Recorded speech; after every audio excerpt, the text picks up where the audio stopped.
2 minutes నా గురించి చెప్తాను, దయచేసి ఒక్క 2 minutes. ఎస్ అక్క. నేను నిర్మలా, నాకు వాక్యం తెలియదు, అస్సలు వాక్యం తెలియదు. కానీ దేవుడు కృప వల్ల ఎందుకో నాకు, నేను విని ఈ వాక్యం ద్వారా నేను చాలా బలపడ్డాను. ఇది నా సొంత వాక్యం కాదమ్మా, దయచేసి వినండి. నేను ఒక ఫాదర్ గారి ద్వారా నేను విని నేను బలపడ్డాను కాబట్టే, నేను ఎక్కడ కట్టబడి ఉన్నానో దేవుడు నాతో మాట్లాడాడు కాబట్టే నేను జోష్నాని అడిగాను. జోష్న ఎప్పటి నుంచో చెప్తుంది, అక్క నువ్వు వాక్యం చెప్పు. నాకు భయం, వాక్యం చెప్పాలంటే నాకు భయం. ఎందుకంటే మంచి జరగాలి, మన వల్ల మంచి జరగాలి కానీ చెడు జరగకూడదు.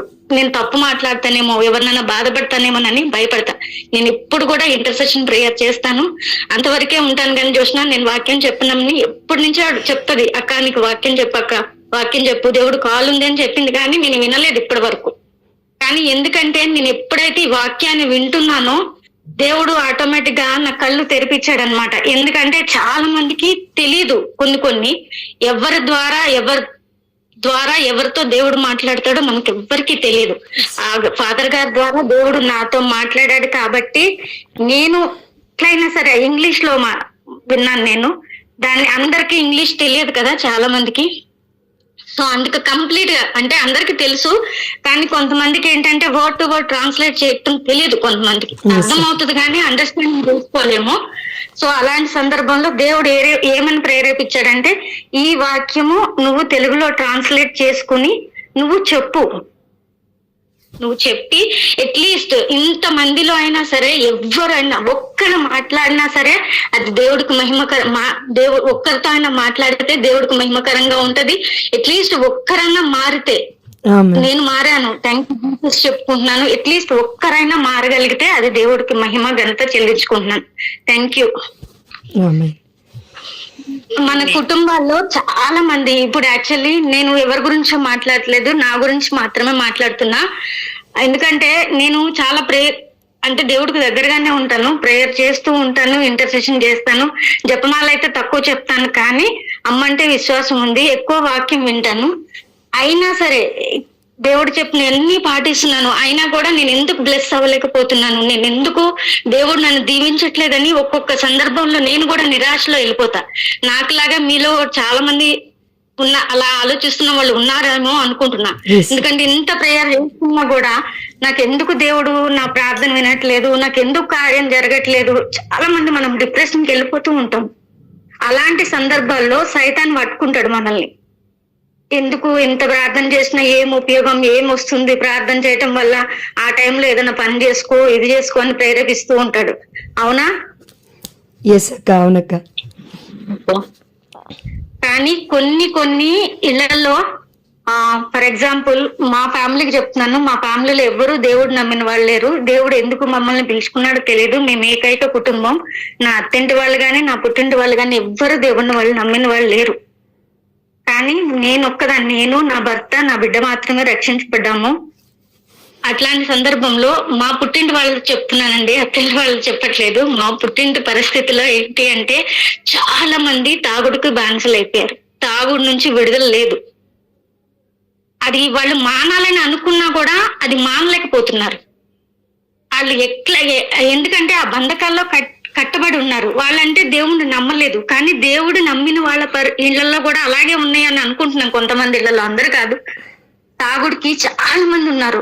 ఇప్పుడు పరీక్షలకు వెళ్తుంటాం, పెద్ద పెద్ద వాళ్ళు మాస్కెళ్ళి వస్తారు, వాళ్ళు తాగుతూ ఉంటారు. నేను ఎవరిని తీర్పు తీర్చట్లేదు, దయచేసి నన్ను మన్నించండి. తాగుడు అనేది కంపల్సరీ అయిపోయింది, తాగకుండా ఉండట్లేదు దేవుడిని నమ్మిన బిడ్డలు కూడా. ఆ బంధకం, అది తాగుడు అనేది ఒక బంధకం, లస్ట్. ఇళ్లలో భార్యాభర్తల మధ్య సఖ్యత లేకుండా చాలా మంది, భర్తకు తెలియకుండా భార్య, భార్యకు తెలియకుండా భర్త, వ్యభిచారం, ఇదొకటి పాపం. ఇంకోటి ఏంటంటే మనం ఎక్కడ కట్టబడి ఉన్నామో మనకు తెలియదు. కొన్ని సందర్భాల్లో వివాహాలు కావండి, ఎంత ఏజ్ వచ్చినా సరే కొన్ని కుటుంబాల్లో మనం చూస్తూ ఉంటాము, వివాహాలు కావు. అప్పులు, ఆర్థిక సమస్యలు, ఎంత చేసినా సరే, ఎన్ని లక్షలు వచ్చినా గానీ మనకి సమృద్ధి అనేది ఉండదు. ఆ డబ్బు నిలవదు, ఎటు వెళ్ళిపోతుందో తెలీదు. చాలా మంది ఫ్యామిలీస్ లో నేను చూశాను, మా ఇంట్లో కూడా నేను చూస్తున్నాను, డబ్బులు వచ్చినా గానీ అది నిలవదు. దేవుడు కల్పిస్తాడు కానీ అది నిలవదు. అవునా? మరి మా ఇంట్లోనే అట్లా జరుగుతుందా? ఎస్ అక్క, ఎస్, నిజం. చాలా మంది కుటుంబాల్లో కూడా ఈ సమస్యలు ఉన్నాయనే అనుకుంటున్నాను. సారీ జోష్న, నేను ఇట్లా చెప్తున్నా. అక్క బాగా చెప్తున్నారు, చెప్పండి, కంటిన్యూ ప్లీజ్. చెప్పమ్మా.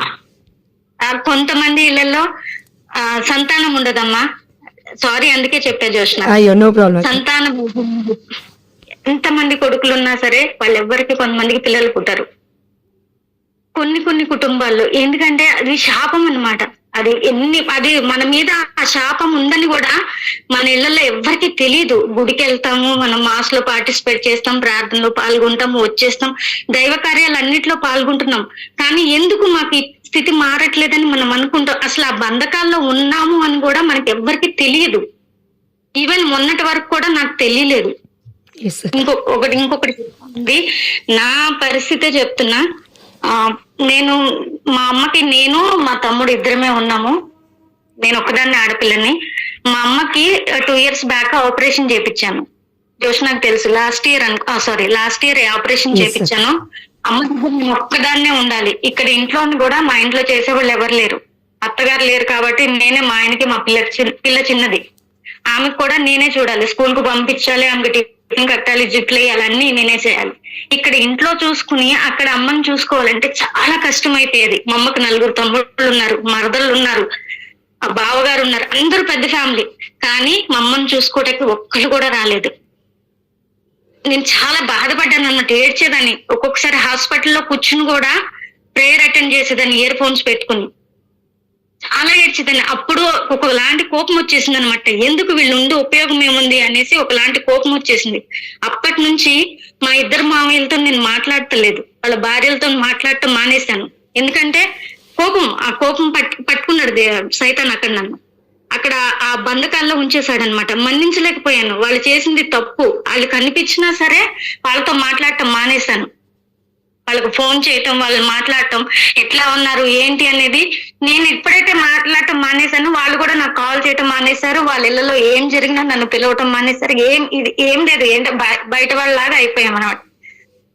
ఇప్పటికీ కూడా నేను వాళ్ళకి సారీ చెప్పలేదు. కానీ ప్రేయర్లు ఏం చేస్తానంటే, ప్రభా వాక్యం వింటాను కదా, అప్పటికప్పుడు ఏం చేస్తామంటే, ప్రభా నేను వాళ్ళని మన్నించేశానని చెప్పి నా నోటితో చెప్పేసుకుని నా ప్రేయర్ నేను చేసుకుంటున్నా. నోటితో చెప్పాను కానీ ఆత్మలో మాత్రం చెప్పలేదు. ఆత్మలో నేను మారు మనసు పొందలేదు, వాళ్ళని క్షమించలేదు. ఆత్మలో నోటితో మాత్రమే చెప్పాను. మనం కూడా అలాగే చేస్తాం కదా. నేను అలా చేసి నోటితో చెప్తున్నాను కాబట్టి, ప్రభా నాకు వాళ్ళ మీద కోపం ఏం లేదు ప్రభా, నేను వాళ్ళని మన్నించేశాను, వాళ్ళని క్షమించేశాను ప్రభా, నువ్వు నన్ను కూడా నువ్వు క్షమించి, ఇట్లాగే అనుకుంటాం కదా మనం. ఎగ్జాక్ట్లీ. కానీ మనం ఎక్కడ ఏదైతే క్షమాపణ అడుగుతున్నామో అది సరైన క్షమాపణ కాదు అంట. వాళ్ళతో మనం సఖ్యపడాలి. సఖ్యపడితేనే ఆ క్షమాపణ దేవుడు స్వీకరిస్తాడు. అక్కడ బంధించబడి ఉన్నాను. నేను దేవుడు నాతో మాట్లాడింది ఏంటి అంటే ఈ విషయమే. మనము కొన్ని సందర్భాల్లో పాపాలని మనం, అయ్యా నేను క్షమించేశాను తండ్రి, నేను ఈ పాపం చేశానని నోటితో ఒప్పుకుంటాము, కానీ మనసులో మనము అది గ్రహించలేకపోతున్నాం. ఇప్పుడు మా మామయ్య వాళ్ళని నేను మన్నించేశానని చెప్పి, ఏదో ఒక దేవుడు మాట్లాడాడు కదా అని చెప్పి నేను మన్నించేశాను ప్రభు అంటున్నా, కానీ వాళ్ళు ఎదురుపడినప్పుడు కానీ వాళ్ళకి ఫోన్ చేసి కానీ మాట్లాడటం మానేస్తాను. అప్పుడు దేవుడి కార్యాలు నా పట్ల జరుగుతాయా? జరగవు. నేను ప్రార్థన చేసిన కూడా వేరే వాళ్ళ కోసం ప్రార్థన చేస్తే వాళ్ళకి దేవుడు ఏమైనా ఆశీర్వదిస్తాడేమో, కానీ నా విషయంలో జరగదు అది. నేను ఎన్నో సంవత్సరాల నుంచి, లాస్ట్ 2-3 years నుంచి మా ఇంటి కోసం ఇల్లు కట్టుకోవాలని చెప్పి చాలా ప్రార్థన చేస్తున్నా, కానీ అవ్వట్లేదు. చాలా ప్రార్థన చేశాను. జోష్నకు తెలుసు, పాత వాళ్ళు ఎవరైనా ఉంటే వాళ్ళందరికీ తెలుసు, మా ఇంటి కోసం చాలా ప్రార్థనలు చేశారు, కానీ అవ్వట్లేదు. ఎందుకంటే నాలోనే లోపం ఉంది, నా భర్తలో లోపం ఉంది. మేము చేసే పనులు దేవుడికి నచ్చలేదు. నువ్వు మారకుండా నా ఆశీర్వాదం రాదు. మనం మారకుండా మనకి ఆశీర్వాదాలు రావు. అర్థమవుతుందండి వాక్యం? కోరుకుంటుందా?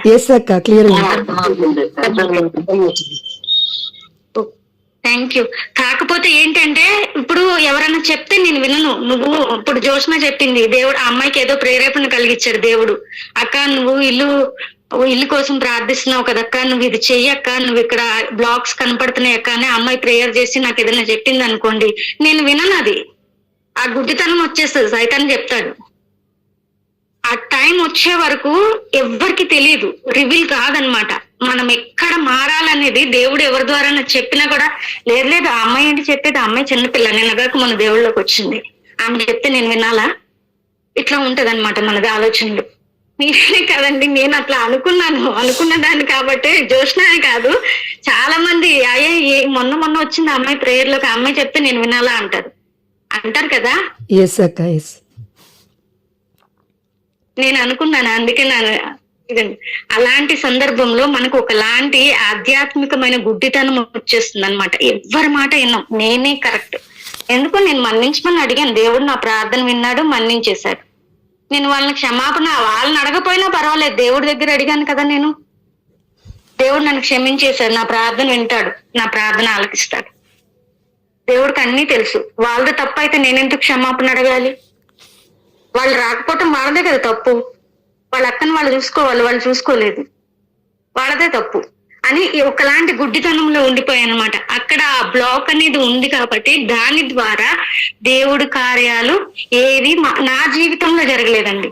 అలాగే మీ జీవితాల్లో కూడా చాలా మంది జీవితాల్లో కొన్ని సందర్భాల్లో కొన్ని బ్లాక్స్ ఉండిపోతాయండి. దయచేసి ప్రతి ఒక్కరు కూడా ఆలకించండి. ఏదో నేను చెప్తున్నాను, ఫస్ట్ టైం చెప్తున్నాను అని అనుకోవద్దు, కానీ ప్రతి ఒక్కరితో దేవుడు మాట్లాడాలని ఈ సందర్భంలో కోరుకుంటున్నానండి. దేవుడు మనందరిని ఎంతగానో ప్రేమిస్తున్నాడు, అందుకోసమే మనం ఎక్కడ మారాలి, దేవుడు మన జీవితాల్లో కార్యాలు చేయాలంటే మనకు మనమే కొన్ని అడ్డంకులు సృష్టించుకున్నాము. అమ్మా నీ అడ్డంకు ఇది తొలగించుకో, నేను నిన్ను ఆశీర్వదిస్తానికి రెడీగా ఉన్నాను. వాక్యం చెప్తుంది కదా, దేవుడు వాక్యం చెప్తుంటది కదా, నా చేయి పుచ్చుగా లేదు, నేను చోటివాడిని కాదు నీ ప్రార్థన లేకపోవటానికి, కానీ నీకు నాకు మధ్య నీ పాపం నాకు అడ్డుగా ఉంది నేను ఆశీర్వదించడానికి. వాక్యం చెప్తుందా అండి? ఆ పాపాన్ని తొలగించుకోమని చెప్తున్నాడు. మనల్ని ఎంతగానో ప్రేమిస్తున్నాడు. ప్రతి ఒక్కరు ఈ వాక్యం ఏ బిడ్డలైతే వింటున్నారో వాళ్ళందరినీ దేవుడు ఎంతగానో ప్రేమిస్తున్నాడు. అందువల్లనే మనకి ఈ రోజు ఈ యొక్క గొప్ప సత్యాన్ని రివీల్ చేస్తున్నాడని నేను అనుకుంటున్నాను. మరి మీరు అనుకుంటున్నారో లేదు తెలియదు. ఎందుకంటే ఆ రోజు ఫాదర్ గారి ద్వారా నేను విన్నప్పుడు ఎంత ఏడుస్తున్నా నాకు తెలియదు. ఆ వెంటనే ఆ నెక్స్ట్ డే నేను నైట్ విన్నాను. ఆ నెక్స్ట్ డేనే మా మావయ్య వాళ్ళతో ఫోన్ చేసి మాట్లాడి వాళ్ళతో సమాధాన పడ్డాను నేను. అప్పుడు నాకు మనసు పంపితే నాకు చాలా సంతోషం అనిపించింది. ఎందుకంటే మనం చెప్పేటప్పుడు ఫస్ట్ అది మనం ఆచరించాలి. చెప్పడానికి ఈజీగా ఉంటాయి కానీ చేయడానికి చాలా కష్టం అన్నమాట. అది చేస్తున్నప్పుడు ఎంత కష్టంగా ఉంటుందంటే వాళ్ళు మనల్ని అంగీకరిస్తారో లేదో తెలియదు. వాళ్ళు పైగా అందరూ అన్యులు, వాక్యం తెలిసిన వాళ్ళతో అయితే మాట్లాడొచ్చు, సమాధానం పడొచ్చు, కానీ వాళ్ళు ఎట్లా మాట్లాడతారంటే ఘోరంగా మాట్లాడతారనమాట. ఇప్పుడు గుర్తొచ్చామా మేము, ఇన్ని రోజులు ఏమైపోయింది, ఇట్లాగే అంటారా? ఇట్లాగే అంటారా? నేను అచ్చమైన తెలుగులో మాట్లాడుతున్నాను, ఏమనుకోద్దు, మా వాళ్ళు అంటారు కాబట్టి నేను చెప్తున్నా. ఇప్పుడు గుర్తొచ్చామా? సరే మంచిగా చెప్తున్నా అమ్మా. ఇట్లా మాట్లాడతారు, అదొక భయం. నేనైతే కాంప్రమైజ్, నీ వాక్యం పట్ల విధేయత చూపించి నువ్వు మాట్లాడిన దాన్ని బట్టి నేనైతే వాళ్ళకి ఫోన్ చేస్తాను. ప్రభా దయచేసి వాళ్ళు ఎవ్వరు కూడా నన్ను ఏం అనుకో, మళ్ళా ఆ భారం కూడా ఆయన మీద వేసాను. వాళ్ళెవ్వరు కూడా ఏం అనుకోకుండా ప్రభా నన్ను క్షమించేలాగా నువ్వు ఆశీర్వదించు ప్రభా, నా నోటి మాట అందు నువ్వు ఉండు అనేసి ప్రేయర్ చేసుకుని వాళ్ళకి ఫోన్ చేశానండి. వాళ్ళు ఎవ్వరు ఏమనలేదు, మంచిగా మాట్లాడారు. దేవుడి కృప వల్ల వాళ్ళతో సమాధానం పడ్డాక, సఖ్యత పడ్డాక నాకు చాలా చాలా రిలీఫ్ అనిపించింది.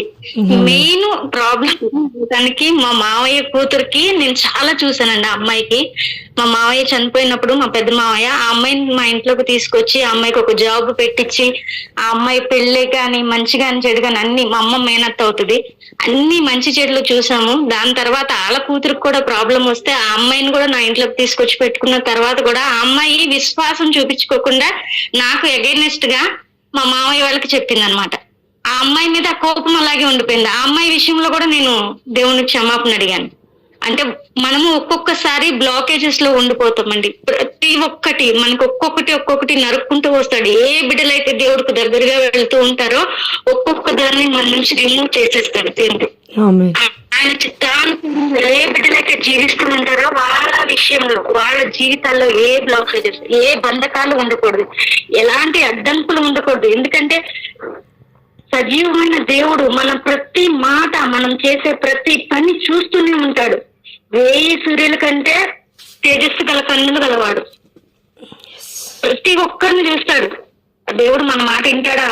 మనం ఎక్కడ ఉన్నాం, దేవుడు ఎక్కడ ఉంటాడు, మనం కనబడతామని చెప్పి కొంతమంది చేస్తూనే ఉంటారు. కానీ కాదండి, ప్రతిదీ తెలుసు దేవుడికి. మనం మనసు హృదయంలో అనుకున్నది కూడా దేవుడు వింటాడు. అవునా? yes అక్క.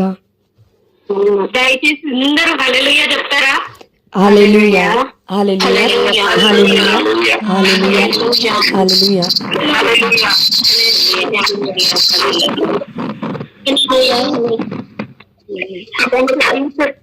స్తోత్రం నాయన.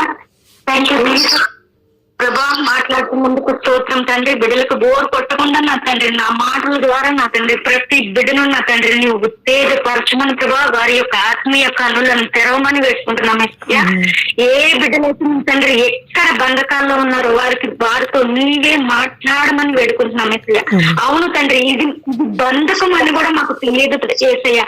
ఎందుకు మాకు బ్లెస్సింగ్స్ రావట్లేదని ఆలోచిస్తాము, కానీ నేను తప్పు చేశాను, దేవుడు ఏది నా నుంచి తీసేయాలనుకుంటున్నాడు, నేను ఎక్కడ మారాలి అనుకుంటున్నాడు అనే విషయాన్ని బిడ్డలతో మాట్లాడమని వేడుకుంటున్నాను. అయ్యా నాతో మాట్లాడిన వ్యక్తిగా ప్రతి బిడ్డతో కూడా మీరు మాట్లాడమని వేడుకుంటున్నాను.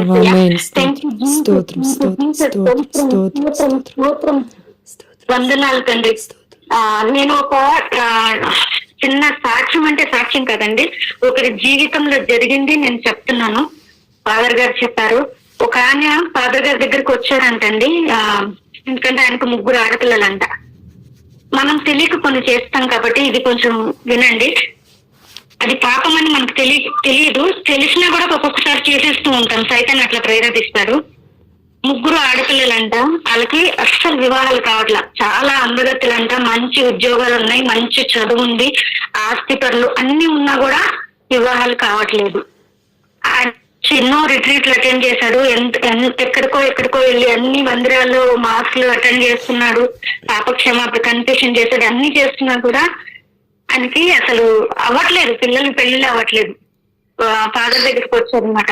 ఫాదర్ ఇట్లా ఉంది మా ఇంట్లో పరిస్థితి, నా పిల్లలకి వివాహాలు కావట్లేదు, నేను అన్ని విషయాల్లోనూ దేవుడికి దగ్గరగానే ఉన్నాను, కానీ మరి ఈ స్థితి ఎట్లా మారుతుంది ఫాదర్ అని చెప్పి ఫాదర్ని అడిగాడంట. ఫాదర్ చాలా ప్రేయర్ చేసి ప్రభా మరి వీళ్ళ విషయంలో ఒక దారి చూపించమని మన దివ్య సత్ప్రసాదం ముందు మోకరించి ప్రార్థన చేసినప్పుడు ఫాదర్ కి దేవుడు ఒకటి రివీల్ చేశాడంట. రివీల్ చేస్తే ఆయన ఆల్రెడీ పాపంలో ఉన్నాడు. పాపం అంటే వేరే పాపం కదండి. నరహత్య అంటే ఒకరిని పొరటమేనా అండి? మనం కత్తి పెట్టి కానీ ఏదైనా మర్డర్ చేస్తే అది నరహత్యనా? 4తో కూడా నరహత్య చేయొచ్చు కదా. అయితే ఆయనకి ఆయన నైబర్ పక్కింటి వాళ్ళు, ఆయనకి ఒకటే కూతురు ఉందంట. వీళ్ళ పాప కంటే కూడా ఆ అమ్మాయికి తొందరగా వివాహ సంబంధాలు ఎక్కువ వస్తున్నాయి. అన్ని విషయాల్లోనూ దేవుడు వాళ్ళని గొప్పగా గణపరిచాడు అనమాట వీళ్ళ వల్ల. ఆ జలసీతో ఏం చేశాడంటే ఆ అమ్మాయికి వచ్చే ప్రతి సంబంధాన్ని, ఆ పక్కింటి వాళ్ళకి వచ్చే ఆ అమ్మాయికి వచ్చే ప్రతి సంబంధాన్ని ఈయన చెడగొట్టేవాడంట. ఆ అమ్మాయి క్యారెక్టర్ బాగు చేసి, ఆ అమ్మాయి అట్లాంటిది ఇట్లా తిరుగుతుంది అట్లా తిరుగుతుంది అని చెప్పి ఆ అమ్మాయి గురించి చెడు మాటలు చెప్పి ఆ అమ్మాయికి వచ్చే ప్రతి సంబంధాన్ని చెడగొట్టారు. అమ్మాయి బాగుంది, అన్ని బాగున్నాయి, మనం నెక్స్ట్ మంత్ పెళ్లి పెట్టేసుకుందామని చెప్పి వెళ్ళేవాళ్ళు అంటే ఇక్కడ నుంచి అక్కడికి వెళ్ళిన తర్వాత ఫోన్ ఆన్సర్ చేసేవాళ్ళు అంట. ఎన్నో 100 సంబంధాలు అట్లా చేశాడంటే ఈయన. అయితే అప్పుడు ఆ అమ్మాయి ఏం చేసింది, ఇక అమ్మాయికి విసుకొచ్చేసింది. ఎంతమంది చూసి వెళ్తుంటే ఇరుగు పొరుగు వాళ్ళు ఎట్లా ఉంటది, బాగుండదు కదా. ఇక అమ్మాయి సూసైడ్ అటెంప్ట్ చేసుకుందంట, చనిపోయిందంట అమ్మాయి. అది పాపం కట్టుకున్నాడు కదా. అది రివీల్ చేశాడంట దేవుడు. ఆ పాపము ఆయన ఇంటి మీద శాపంలాగా వచ్చి కూర్చుంది. ఆయన ఎన్ని చేసినా సరే, ఎన్ని రిట్రీట్లు అటెండ్ చేసినా సరే, ఆయనకి తెలుసు ఇది చేశాను కాబట్టి ఆ అమ్మాయి నా వల్ల చనిపోయిందని ఆయన గ్రహించాడు. కానీ దేవుని క్షమాపణ అడుగుతున్నాడు కానీ హృదయంలో అడగట్లేదంట. నోటితో అడుగుతున్నాడు, పాప క్షమాపణ అనేది నోటితో అడుగుతున్నాడు కానీ హృదయంలో మాత్రం మార్పు లేదు. సో అందుకోసం అని చెప్పి ఆయన బిడ్డలకు కూడా ఆ శాపం వచ్చేసింది. ఇప్పటి వరకు ఇది కావట్లేదు. అప్పుడు ఫాదర్ ఏవైతే చెప్పాడో కొన్ని ఆయనకి రివీల్ చేసిన తర్వాత, దేవుడు చెప్పిన తర్వాత ఆ కుటుంబం ఆశీర్వదించబడింది. ఆ బిడ్డలను కూడా దేవుడు ఆశీర్వదించదు. దేవుడు పగపట్టే దేవుడు కాదు కదండి. మనము హృదయంలో మారు మనసు పొందాలి. నోటితో ఒప్పుకుంటేనే కాదు, హృదయంలో మనం ఆచరణలో చేసి, నేను మన్నించేశాను ప్రభా, నేను క్షమించేశాను ప్రభా అంటే సరిపోదన్ను. వాళ్ళతో సఖ్యత పడి, ఇప్పుడు అది మత్తయి సువార్తలో ఉంది కదా,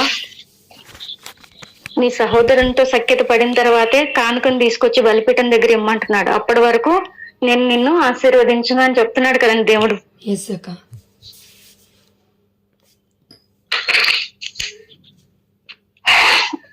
దేవుడు వాక్యం కోసం మనం ఎవ్వరమైతే మనలో ఉన్న ఆతృత చూస్తాడు దేవుడు.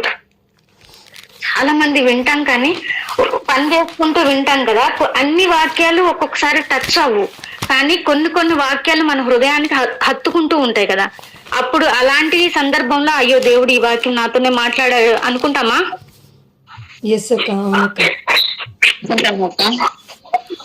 అలాంటి వాక్యం ఏ బిడ్డలైతే ఆసక్తి కలిగి ఉంటారో, ఆయన కోసం కాచుకుని ఉంటారో, వాళ్ళకి ఖచ్చితంగా దేవుడు రివీల్ చేస్తాడనమాట.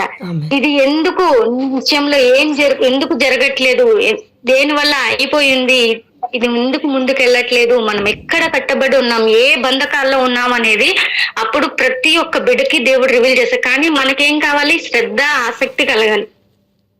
ఆసక్తి లేకుండా, శ్రద్ధ లేకుండా ఏది రాదండి. కష్టపడితేనే ఫలితం వస్తుంది.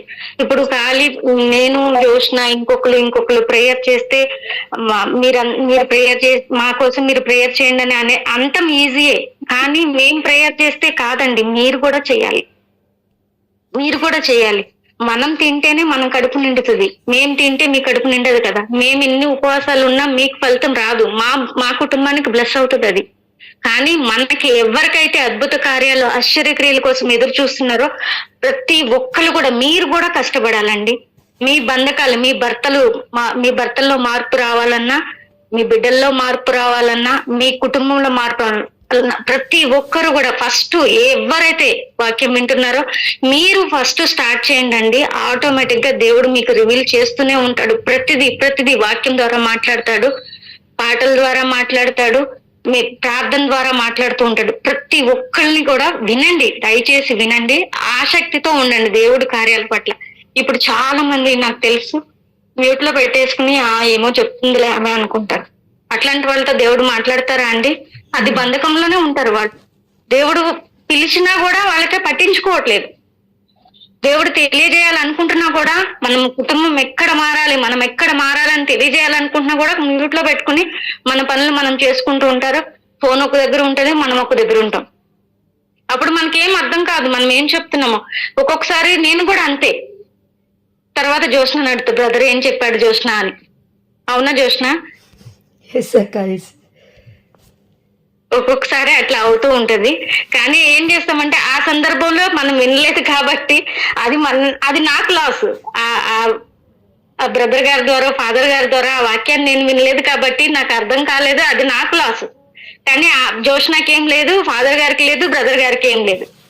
సో అట్లాగే ఎవరేం చెప్పినా కూడా ఆసక్తితో వినండి. ఎవరి ద్వారా దేవుడు ఏది మాట్లాడతాడో తెలీదు. Thank you. ఇంకా ఉంది వినండి ఒక్కసారి. మత్తయి సువార్త 5వ అధ్యాయము 21వ వచనము.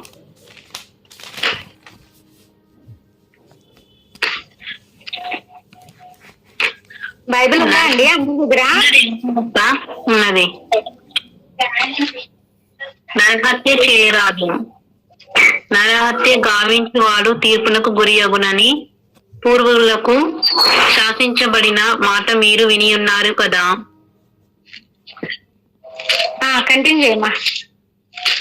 నేను ఇప్పుడు మీతో చెప్పున్నదేమనగా, తన సోదరునిపై కోపపడువాడు తీర్పునకు గురియగును, తన సోదరుని అవమానపరచువాడు న్యాయసభ ముందుకు వచ్చును, తన సోదరుని అవివేకి అని పిలిచిన వాడు నరకాగ్నికి లోనగును. కనుక బలిపీఠ సన్నిధికి మీ కానుకలు తెచ్చినప్పుడు మీ సోదరునికి నీపై మనస్పర్ధ ఉన్నట్టు నీకు స్ఫురించినచో ఆ కానుకలను పీఠము చెంతని వదిలిపెట్టి పోయి మొదట నీ సోదరునితో సఖ్యపడి తిరిగి వచ్చి నీ కానుకలను చెల్లింపుము. నీ ప్రతి వాదితో నీవు త్రోవలో ఉండగానే అతనితో సత్వరము సమాధాన పడుము. లేనిచో నీ ప్రతివాది నిన్ను న్యాయవాదికి అప్పగించును, న్యాయాధిపతి నిన్ను పరాచకునికి అప్పగించును. అంతటా నీవు చెరసాలలో వేయబడుదువు. నీవు చెల్లింపవలసిన రుణములలో కడపడి కాసు చెల్లించు వరకు నీవు చెరసాలలోనే ఉందువు. హల్లెలూయా, హల్లెలూయా, హల్లెలూయా. హల్లెలూయా.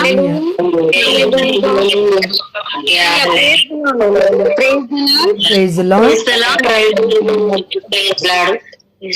చదువు అర్థమైంది కదండి వాక్యము. ఇప్పటివరకు నేను ఏం చెప్తున్నాను అనేది Yes, sir. అర్థమైందమ్మా?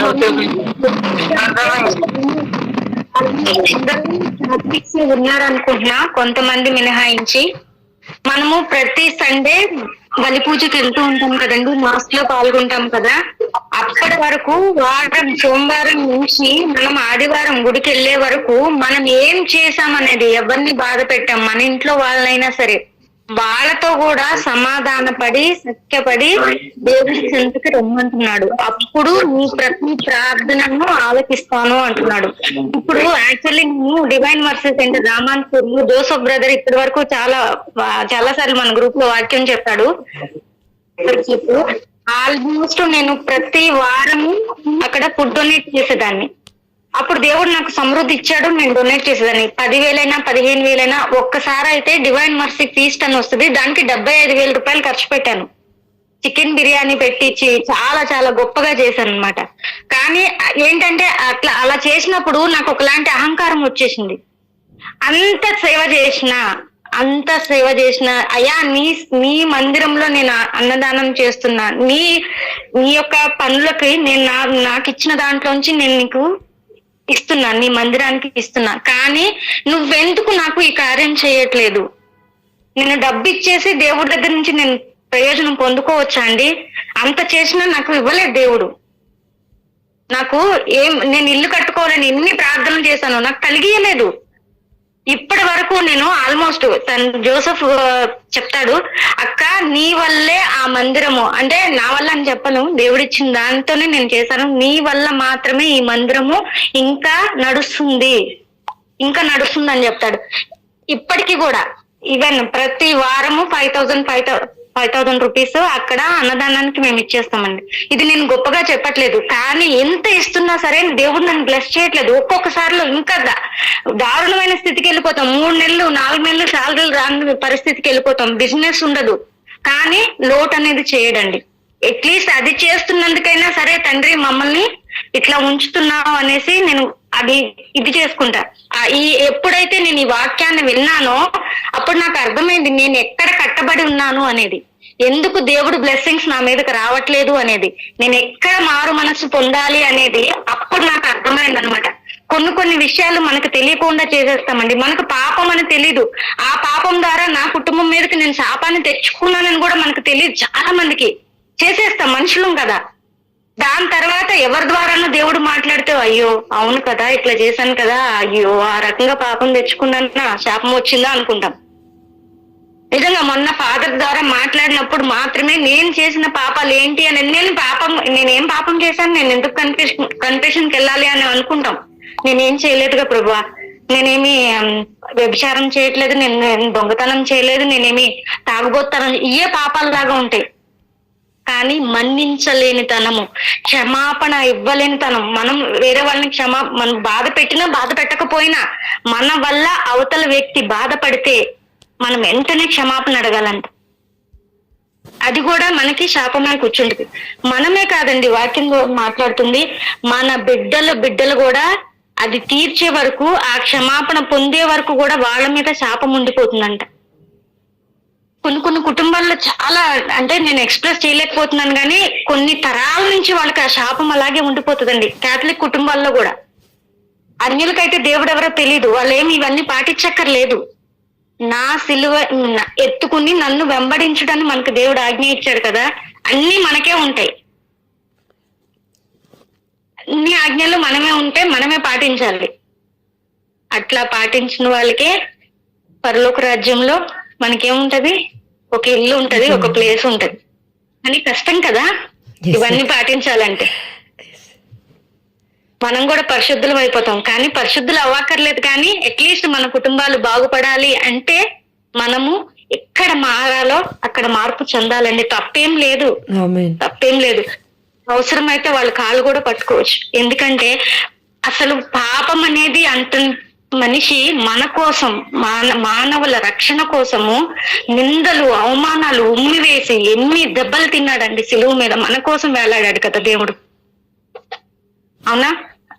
కానీ మనం పాపం చేసాం, అయినా మనము క్షమాపణ అడగటానికి ఆలోచిస్తాం. కానీ దేవుడు ఏ పాపం ఎరుగడు, అయినా మన పాపాల కోసం బలియాగం అయ్యాడు. ఆయన త్యాగం ముందు మనదేముంది? మన అహంకారాన్ని పక్కన పెట్టేయండి. అదేంటంటే మన్నించలేని తనము, అది అహంకారంలాగా ఉండిపోతుంది అనమాట. నేనేందుకు క్షమాపణ అడగాలి, వాళ్ళు అడగొచ్చు కదా.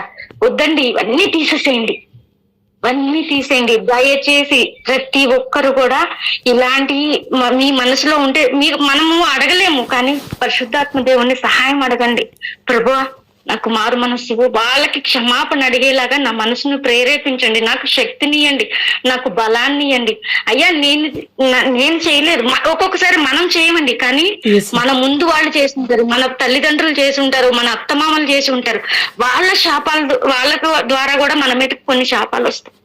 కొంతమందికి ఫైనాన్షియల్ గా చాలా ట్రబుల్స్ లో ఉంటారండి. ఎంత చేసినా కూడా వస్తుంది డబ్బు, ఇట్లా వచ్చింది అట్లా వెళ్ళిపోద్ది. అది నా జీవితంలో జరుగుతుంది, నేను చెప్తున్నాను. లక్షలు చూసాను నేను, కోట్లు. ఒక్కొక్క నెలలో కూడా ఒక్క ఛానల్ కి మేము 75 లక్షలు 80 లక్షలు కూడా ఒక్క నెలకి పేమెంట్ చేసిన వాళ్ళం, కోట్లు చూసాం మేము. కానీ మొత్తం వెళ్ళిపోయింది. ఈ రోజున ఏంటంటే, కానీ దేవుణ్ణి నమ్మిన తర్వాత నేను ఇదయ్యానని చెప్పలేదండి. కానీ డబ్బు ఇక్కడ ఉంటది, ఇక్కడ వరకు పనికి వస్తుంది. కానీ పరలోక రాజ్యంలో అవేది పనికిరాదు. ఏ డబ్బు వల్ల మనం పైకి వెళ్ళాం, ఏ రికమెండేషన్ వల్ల పైకి దేవుడు రాజ్యంలో చేర్చుకోగలరు. దేవుడు వాక్యానుసారంగా దేవుడు మాట చొప్పున ఏ బిడ్డలైతే మారు మనస్సు పొందుతున్నారో వారిని పరలోక రాజ్యానికి తీసుకెళ్తారండి. నా చిత్తానుసారంగా జీవించే ప్రతి ఒక్కరికి కూడా నా రాజ్యంలో చోటిస్తాను అంటున్నాడు. ఒక్కసారి ఆలోచించండి, మనం ఎక్కడ కట్టబడి ఉన్నాం అనేది. ఇంకొకటి వాక్యం ఉంది, మత్తయి సువార్త 18వ అధ్యాయము 23వ వచనం నుంచి. అక్క చదవండి అక్క, ప్రణీత అక్క. అవుతున్నానమ్మా. 23 కదా. ఏలయనా పరలోక రాజ్యం ఇట్లున్నది, ఒక రాజు తన సేవకుల నుండి లెక్కలు సరిచేసుకున్న కోరెను. ఆ రాజు లెక్కలు చూచుకొన ప్రారంభింపగానే 1,000,000 వరహాల రుణస్థుడొకడు అతని సముఖమునకు తీసుకొని రాబడెను. వానికి రుణము చెల్లించు శక్తి లేనందున రాజు వాని భార్యను బిడ్డలను వానికి ఉన్నదంతయు విక్రయించెను. ఆ రుణము తీర్పవలెనని ఆజ్ఞాపించెను. అప్పుడు ఒక్క నిమిషం. పరలోక రాజ్యము, మన రాజు ఎవరండి? యేసుక్రీస్తు, యేసయ్య కదా. మనం కూడా పరలోక రాజ్యానికి వెళ్తాము, మనందరము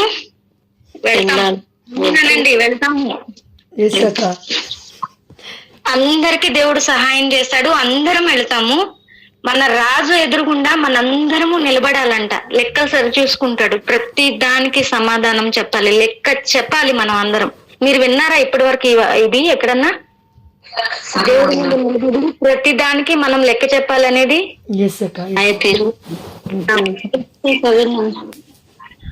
ప్రతి దానికి మనం అంటే ఇవేమి డబ్బు లెక్కలు కాదండి. ఇక్కడ రుణస్థుడు అది ఎగ్జాంపుల్ చెప్పాడు దేవుడు మనకి. కానీ మనం చేసిన పాపాల లెక్క చెప్పాలి, పాప క్రియల లెక్క చెప్పాలి, పుణ్యక్రియల లెక్క ఉంటది దేవుడు దీవ గ్రంథంలో. ప్రతిదీ మనం చెప్పకుండానే దేవుడి దగ్గర రాసి పెట్టి ఉంటది.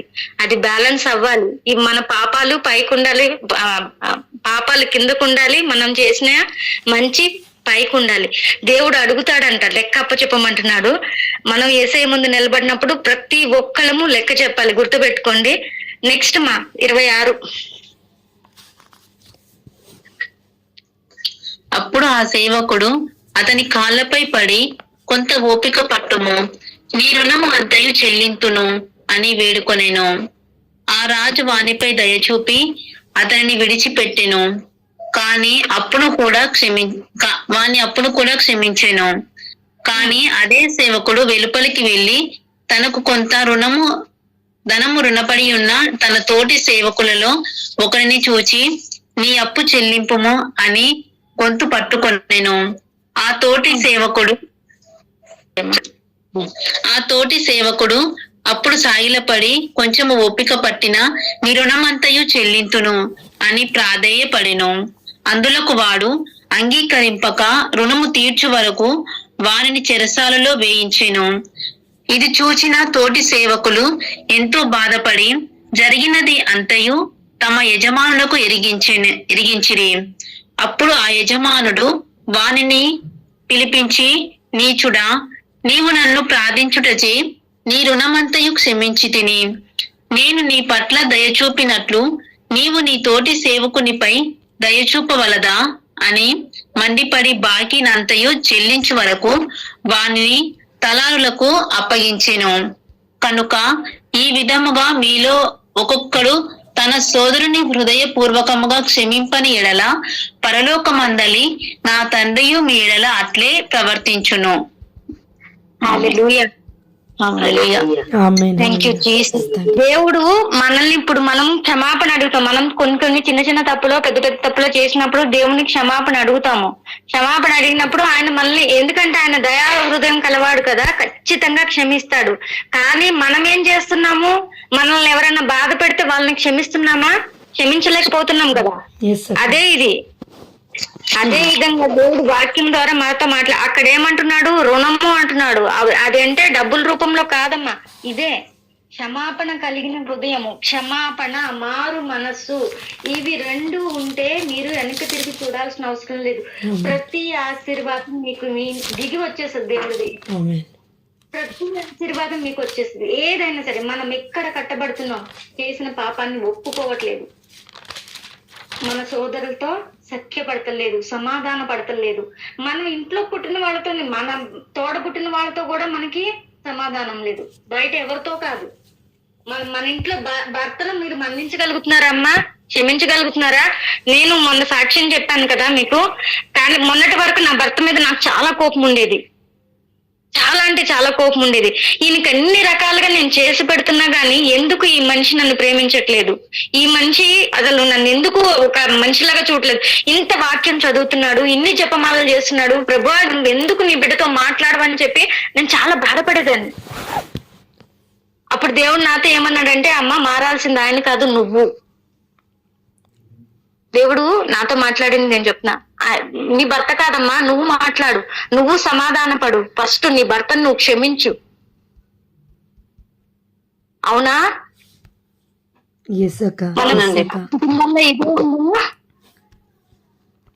నేను ఎవరి గురించో చెప్పట్లేదమ్మా, నా జీవితంలో చాలా మంది కుటుంబాల్లో ఇదే ఉందమ్మా. భర్తని క్షమించలేము, భార్యని క్షమించలేము, ఇంకా దేవుడు మనల్ని ఎలా క్షమిస్తాడమ్మా? దేవుడు ఎలా ఆశీర్వదిస్తాడు? ఆ బ్లాక్స్ అన్ని పెట్టుకుని, ప్రభువా నా ప్రార్థన ఆలకించు, ప్రభువా నాకు ఆశీర్వాదం కావాలి, నాకు ఈ అద్భుతం కావాలి, నాకు అది కావాలి, ఇది కావాలి. పొరుగు వాళ్ళు చూడు, వాళ్ళు ఎన్ని ఇల్లు కట్టుకుంటున్నారు, వాళ్ళు అసలు ఏమి చేయరయ్యా, వాళ్ళు పూజలు చేస్తున్నారయ్యా, నేను నీ మందిరానికి వస్తున్నాను ప్రభా, వాళ్ళేమో అంతగానం దీవిస్తున్నావు, నన్నెందుకయ్యా ఇట్లా ఉన్నావు అంటే దేవుడు మన ప్రార్థన వింటాడా అమ్మా? ఎప్పుడైతే నేను నా భర్తని క్షమించి నేను నాతో పాటు జపమాల చెప్పు అని మొదలు పెట్టానో ఆటోమేటిక్ గా నా భర్తలో కూడా మార్పు వచ్చింది. నిజంగా నేను పర్సనల్ గా ఎక్స్పీరియన్స్ అయింది చెప్తున్నాను. ఫస్ట్ మీరు మారండి, మీరు మారితే ఆటోమేటిక్ గా మీ కుటుంబాల స్థితి కూడా మారుతుంది. మీరు ప్రార్థన చేసేవాడు పర్సనల్ ప్రేయర్, ఇప్పుడు మనం గ్రూప్ లో ప్రేయర్ చేస్తున్నాము అయిపోయింది అనుకోవద్దు. మీ పర్సనల్ ప్రేయర్ కి ఒక టైం అనేది ఇవ్వండి, ఖచ్చితంగా పర్సనల్ ప్రేయర్ కి ఇవ్వండి. ఆ పర్సనల్ ప్రేయర్ లో మీ పాపాలే కాదు, మీ పూర్వీకుల పాపాలను ప్రతి ఒక్కటి, అయ్యా వాళ్ళు చేశారేమో తండ్రి, మా మీద వాళ్ళు చేసిన పాపం శాపం లాగా ఉందేమో తండ్రి, అయ్యా మాకు విడుదలనివ్వు అని చెప్పి ప్రేయర్ చేయండి. ప్రతి ఒక్కరి గురించి ప్రేయర్ చేయండి. ఇప్పుడు ఏమవుతుందంటే ఇక్కడ దేవుడు మళ్ళా తీసుకెళ్లి వేసేసాడు, భార్యని బిడ్డల్ని కూడా అమ్మి మొత్తం కట్టు అన్నాడు. అది ఏమవుతుంది, మనం చేసిన పాపము ఇప్పుడు ఫర్ ఎగ్జాంపుల్ నేను చేసిన పాపము నేను చనిపోయిన తర్వాత నా బిడ్డ మీదకి శాపమై వెళ్ళిపోతుందండి. మీకు ఇప్పుడు అర్థమవుతుందా? నా బిడ్డ కూడా మోస్తుందా పాప భారాన్ని, శాపాన్ని? మీకు ఇప్పుడు అర్థమైందండి? మనం చేసిన తప్పులు మన బిడ్డల మీద కూడా వస్తున్నాయి, వాళ్ళు కూడా శాపాలు పాలవుతున్నారు. ఎట్లా తెలియదు. అందుకని ఈ రోజు నేను చెప్తున్నాను, దయచేసి వినండి. ఇప్పటి వరకు అయ్యింది ఇది, ఇప్పటి నుంచి మీ ప్రార్థన జీవితం మార్చుకోండి దయచేసి. ఎవ్వరి మనసు మారిందో లేదో నాకు తెలీదు, నా మనసు మారిందండి. కాబట్టే నేను చాలా మందికి, ఎందుకంటే నేను మారాను కాబట్టి అట్లీస్ట్ ఒక్కరిద్దరైనా మారుతారన్న ఉద్దేశంతో ఆ మొత్తాన్ని కాపీ చేసుకుని, ఇంకా చాలా ఉంది కానీ టైం లేదు, చాలా ఉంది. కానీ నెక్స్ట్ నాకు మళ్ళీ మీ అందరికి నేను చెప్పింది అర్థమైతే, నాకు జోష్న అవకాశం ఇస్తే ఖచ్చితంగా దీన్ని కంటిన్యూషన్ చెప్తాను. ప్రతి ఒక్కరు ఫస్ట్ మీరు మారండి, మీ ప్రార్థన జీవితం మార్చుకోండి, మీ ఇల్లు ఆటోమేటిక్ గా దేవుడు ఆశీర్వదిస్తున్నాడు. ఆమేన్ ఆమేన్ ఆమేన్.